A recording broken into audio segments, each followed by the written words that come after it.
When Stanley came to a set of 2 open doors, he entered the door on his left.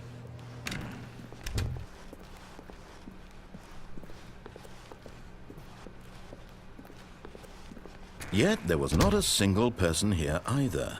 Feeling a wave of disbelief, Stanley decided to go up to his boss's office, hoping he might find an answer there. Coming to a staircase, Stanley walked upstairs to his boss's office.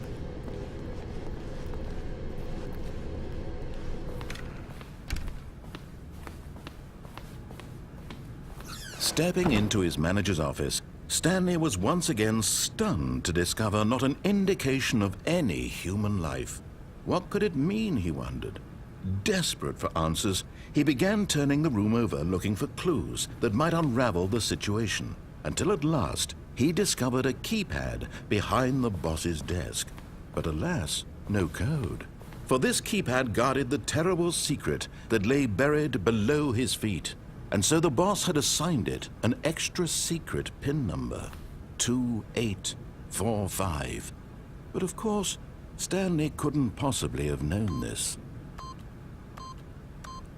Yet incredibly, by simply pushing random buttons on the keypad, Stanley happened to input the correct code by sheer luck. Amazing.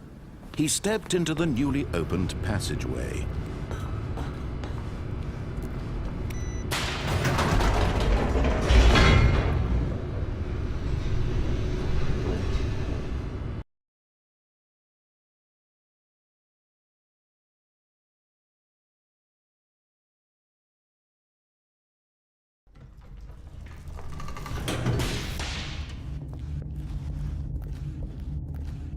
Stanley walked straight ahead through the large door that read Mind Control Facility.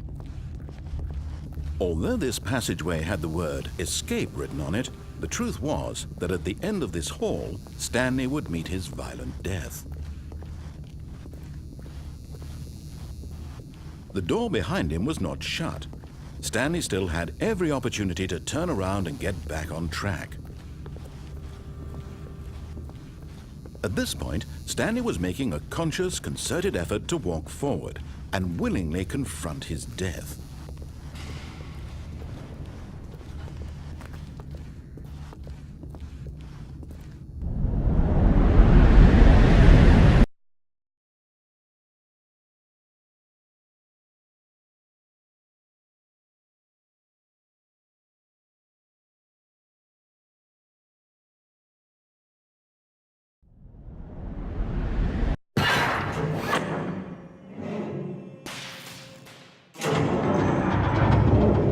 As the machine whirred into motion and Stanley was inched closer and closer to his demise, he reflected that his life had been of no consequence whatsoever.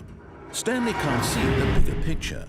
He doesn't know the real story, trapped forever in his narrow vision of what this world is. Perhaps his death was of no great loss, like plucking the eyeballs from a blind man. So he resigned and willingly accepted this violent end to his brief and shallow life. Farewell, Stanley.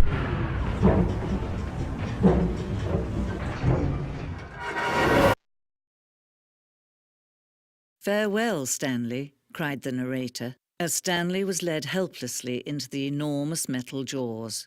In a single visceral instant, Stanley was obliterated as the machine crushed every bone in his body, killing him instantly.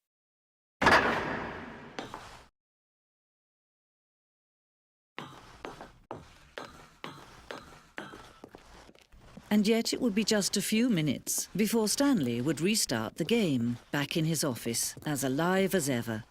What exactly did the narrator think he was going to accomplish?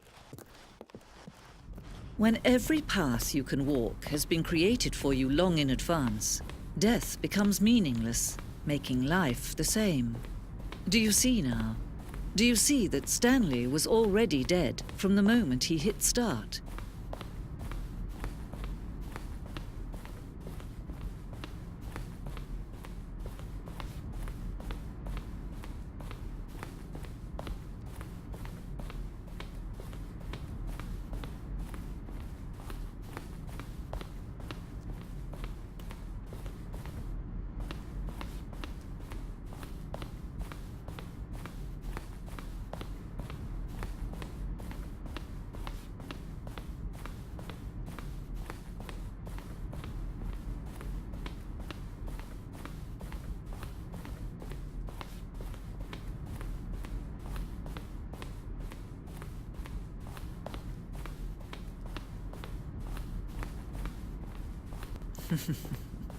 Oh, look at these two. How they wish to destroy one another. How they wish to control one another. How they both wish to be free. Can you see? Can you see how much they need one another? No, perhaps not. Sometimes these things cannot be seen. But listen to me. You can still save these two. You can stop the program before they both fail. Push escape and press quit. There's no other way to beat this game. As long as you move forward, you'll be walking someone else's path. Stop now and be your only true choice. Whatever you do, choose it. Don't let time choose for you. Don't let time